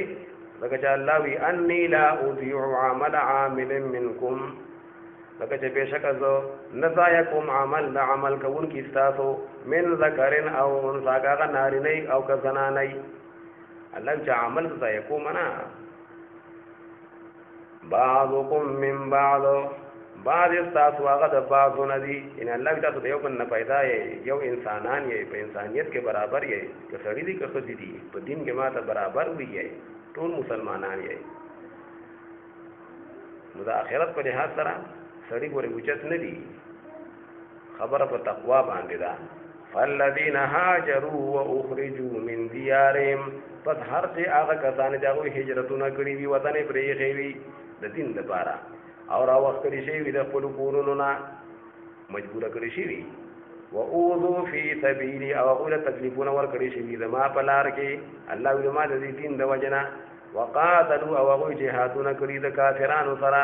وقتلوا او شهیدان کړي شي وي نو چا چې نیک عملونه کړي چا روزې نیولي چا منځونه کړي الله فرمای لا اکفرن عنهم سیئاتهم خامخا دم میټاو کما د دوی نه د دوی د عمل نامونه د دوی هغه ګناهونه ولا ادخلنهم جنات تجري من تحتها الانهار خامخا د دوی داخل کوم په جنتونو کې چې بهيږي بداغه د بنگلو داغه د ونو لاندې نهرونه الله دې له ګناهونه معاف کم خدا خبر یا تل کوئی پکار دی ها باندې کو عملونو باندې الله پاک ګناهونه معاف کوي خدا چې کوم دا واړه ګناهونه او دا الله پاک حق ضایع کړی او چې کوم قضا کی دغه په ګوره قضا راوړي او کوم پردي حقونه دي پردي دي کاغه واړ دي کاغه لوی دي هغه به ګوره پورا واپس ورکړي او الله پاک د خپل حقوق معاف کوي چې کوم واړه ګناهونه دي ثوابا من عند الله الله فرمای په دې حال کې چې دغه جنتونه به بدلوي دا الله د طرفنا ثواب اته کې بدلې دوی ښا نو دغه جنتونه به دوی ته بدله ملاويږي والله عنده حسن الثواب او الله پاک دې دا هغه سره حسن الثواب کلی ثوابونه دي کلی بدلی دي لا يغرنك تقلب الذين كفروا في البلاد دا مخکې بیان شو چې مسلمانانو باندې کې مصیبتونه رامشي او انجام به دوی خېږي په دنیا کې انجام بخشي که په دنیا کې نشو نو آخرت کې خو انجام خدای کنه اوس دې آیتونو کې دا خبره بیانېږي چې کافرانو خو په حال په عيش او عشرت کې دي او په مزو چرچو کې دي او خو په ګاډو کې ګرځي راګرځي او په دې کلو کې په ملکونو کې چکرې وي تجارتونه کې سوق سکي خو الله پاک دې انجام غوري خراب دی ها لا يغرنك تقلب الذين كفروا في البلاد هرگز تا دوکن کی اے انسانا تقلب الذين كفروا اولیدل راولیدل دا هغه خلکو چې تا کفر کړي فل بلاد بده کلو کې چې بده کلو کې خارونو کې بده ملکونو کې کړي یو ملک دي کړه بل ملک دي تجارتون لپاره اسه چې کوم چکرې وي الله فرمایي تا دې دا خبره ورته دوکن کی دوی دا عيش او عشرت او دا چرچی او دا مزي متاع قليل الله ودا غ فائدہ ورکول دي لګو دا خو دنیا لکه شانتي الله پاک وي دولا هغه مزي ورکم او انجام به خرابي ثم مأواهم جهنم بیا به ټکانا او زید اوسېدو دي جهنمي وبئس المهاد او ډېر خراب کی سره دغه جهنم مهاد کم شي چې انسان غوړی چټایش ولا تولایش ولا نو الله تعالی فرمایي دا د جهنم دا سروټ کې دا به غوړول شي وی دوی ته دا اور خراب چټای دا خطرناک شی دی لكن الذين اتقوا ربهم لیکن هغه خلک چې یریدلی د خپل پروردگار نه او د کفر نه توبه وکړي د ګناهونو نه او به باغ ایمان باندې وفات شي لهم جنات تجري من تحتها الانهار د دې لپاره په جنتونو وی چې بهيږي بداغې د لاندې نهرونه او داغه د بنگلو لاندې نهرونه خالدین فیها طیبه همیشه یې باغ جنتونو کې په دې حال کې چې دا جنتونه به نزلا من عند الله دا به من مسیابی دا الله د طرفنا الله دې موږ نصیب کړي دا به الله من مسیابی جنتیانو ته وما عند الله خير للابرار الله فرمای آغا چې دا الله سره کوم ثوابونه دي خير للابرار هغه ډیر غوړه دي د نیکانو خلقو لپاره د دنیا د نعمتونو نه الله پاک کافرانو سره د دنیا نعمتونه دي هغه کوم خوشاله نه زندگی تنګي او باندې خلقو ته ذلیږي کنه نو الله تعالی فرمایي د دنیا به نعمتي په مقدار کې د آخرت هغه نه کم دي او په کیفیت کې د آخرت هغه ډیر اوچت نعمتونه دي وما عند الله خير للابرار هغه ثوابونه هغه بدلی چې الله سره دي او ډیر غوړه دي الله فرمایي د دې دنیا د دې مزو چرچونه للابرار د نیکانو خلقو لپاره وان من اهل الكتاب لمن يؤمن بالله وما انزل اليكم لو الله تعالی فرمایي چې عیسایانو کې یعنی بعض ورخه خلق شته عیسایانو کې مسلمانان له پکار دي چې مسلمانانو کې اکثر خلک ورې خي نو چې اکثر خلک پکې خي نو الله پاک ورته حکومتونه د دنیا ورکي او د دنیا د مشرۍ بوله ورکي او کنه اکثر مسلمانان خنۍ کنه نو بیا سره ودا الله پاک وعده ورې نشته او د دې آیاتونو شان نزول وان من اهل الكتاب دا د حبشي بادشاہ نجاشي دا عیسایو او حال تکي چې کوم مسلمانان تني و هجرت کړو نو بیا د نبی عليه السلام باندې ایمان هم راوړو دغه بادشاہ او بیا خپل دوی هم را لګلو نبی اسلام ملاقات ته بیا په لار کې هغه کیشته وګو کې ډوبه شو هغه دوی شهید شو نو دا نجاشي بادشاہ په خپل راغلی نور نو د حبشینا او ایمان په نبی عليه السلام راوړو نو چې کړ دې وفات شو نو نبی عليه السلام په د باندې جنازه وکړه مدینه منوره کې نبی عليه السلام او دې په حبشه کې او نبی عليه السلام ته دغه کټ او وجه ښکارېدو هغه خو پیغمبر خدای پاک ولا دا معجزه لکه ورکړه نو هغه مسله دا ده چې یو انسان چې کوم دې په چا جنازه کوي کنه نو چې هغه مړی ګوره حاضرې کمړی حاضر نه او دلته کې څوک جنازه کوي یو سړی مړ په کراچۍ کې دی او جنازه دلته کې کوي کټ نه دراوړي مړی نه دراوړي نو دا جنازه چې کوم دی ټیک نه ده زموږ امام ابو حنیفه رحمۃ اللہ علیہ فرمایي د قران او د حدیث پرانا کې نو په نبی علیہ السلام باندې منافقان اعتراض کوي چې د دلته کې جنازه کې په مدینه منوره کې او آلته کې چې کوم دی او په حبشه کې دی اګور دا هو دغه د عیسائی دی دا بادشاہ او د جنازې مسکی نو دا آیاتونه نازل شو چې نه دا عیسائی مو خو لیکن بیا په نبی علیہ السلام ایمان راوړل دا صحیح مسلمان دی کامل مسلمان دی نو نبی اسلام په دغه جنازه مو کړه دا هغه څو کټ خپل لګي ونه نو دا هغه جواب دار چې نبی علیہ السلام ته دغه لاش او دغه بدن دا لاش چې کوم دی دا تخکارې دو نبی اسلام پیغمبر او خدای پاک الله معجزه ورکړه نبی اسلام لیدو نو چې نبی علیہ السلام لیدو نو دا په غایب باندې جنازه نشوه دا په حاضر باندې جنازه شوه د جنازې لپاره دا خبر لکه شرط چې هغه مړی به حاضري نو که مړی بل ځای کې وي او خلک دلته کې جنازه کوي نو دا ټیک نه دی لکه دا خلک وایي که نه وایي غایبانه جنازه نو غایبانه جنازه ګوره ټیک نه ده او نبی علیہ السلام خو ځکه کړی چې هغه ته هغه کټ ښکارېده هغه پیغمبر و نو الله تعالی د اهل کتابو کې ما الله پاک ښه خلک شته چې اول په خپل مذهب باندې په يهودیت او یا په عیسایت او بیا په نبی علیہ السلام ایمان راوړ په قران ایمان راوړ نو دا د خلکو الله پاک ډبل اجر ورکړي چې لکه مونږ کوي نو نور خلکو ته مثلا یو مونږ ثواب ملاويږي نو دوی داسې شو لکه دوه مونږونه وکړه نور خلکو ته یوې روزې نو دوی داسې شو لکه دوه روزې ونیولې نو الله تعالی فرمایي وان من اهل الكتاب لمن يؤمن بالله او بشکه بعض د اهل کتابونو خامخه هغه دي چې ایمان راوړي په الله باندې لکه عبد الله بن سلام رضی الله عنه ایمان راوړو هغه ول يهودي بیا په نبی له سلام باندې ایمان راوړو مسلمان شو دارنګ نجاشي بادشاہ اول عیسایو بیا په نبی له سلام ایمان راوړو مسلمان شو الله فرمای بعض د اهل کتابونو خامخه هغه دي چې په الله ایمان راوړي وما انزل اليكم وما انزل اليهم او په هغه وحي او په هغه کتاب چې تاسو ته نازل کړی شوی دی ان قرآن باندې ایمان راوړي او په هغه باندې چې په هغه ته نازل کړی شوی وو نو په مخکینه کتابونو باندې چې آسماني کتابونو په هغه ایمان دی اوس په قرآن باندې ایمان راوړو نو بعد په کې خلک مشته غوړي ها خاشعين لله په دې حال کې چې عاجزي کوونکی وي الله تعالی لا يشترون بآيات الله ثمنا قليلا او په دې حال کې چاوي نه اخلي دا الله په آیاتونو دا الله په احکاماتو باندې ثمنا قليلا عوض لګو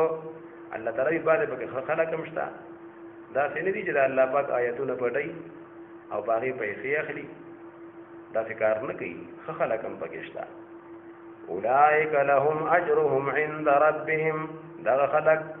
د دوی لپاره اجرونه ثوابونه دي پنځ د پروردگار د دوی باندې د دوی هغه ثوابونه به الله ورکړي نبی په حدیث مبارک کې په قران کریم کې راغلي دي چې اولئک یؤتون اجرهم مرتين چې دا خلک دي مخکینی اهل کتاب چې په خپل کتابونو باندې ایمان او بیا په نبی علیہ السلام ایمان راوړو قرآن باندې، نو داسې خلکو له الله پاک ډبل اجر ورکوي، ډبل اجرونه او ثوابونه. ډبل مطلب دا دی چې لکه مثال په تور نور خلک یو مونځ کوي نو د یو مونځ ثواب ته میلاویږي، او دوی چې یو مونځ کوي نو گویا کې دا دوه مونځونه وکړل، نو دوی ته د دوه مونځونو ثواب دارنګې د دوه روزو. ان الله سریع الحساب، بشک الله تعالی زر تر زر حساب کوونکی دی. الله پاک حساب کتاب ګوره زر را روان دی، ځکه قیامت ډیر نږدې دی. بل الله پاک آلات ته محتاج نه دی، کمپیوټر ته او کلکولیټر ته محتاج نه دی. الله پاک زر تر زر حساب کوونکی دی، دغه په علم کې دی د هر څه او دغه په قدرتونو کې دی. یا ایها الذین آمنوا اصبروا وصابروا ورابطوا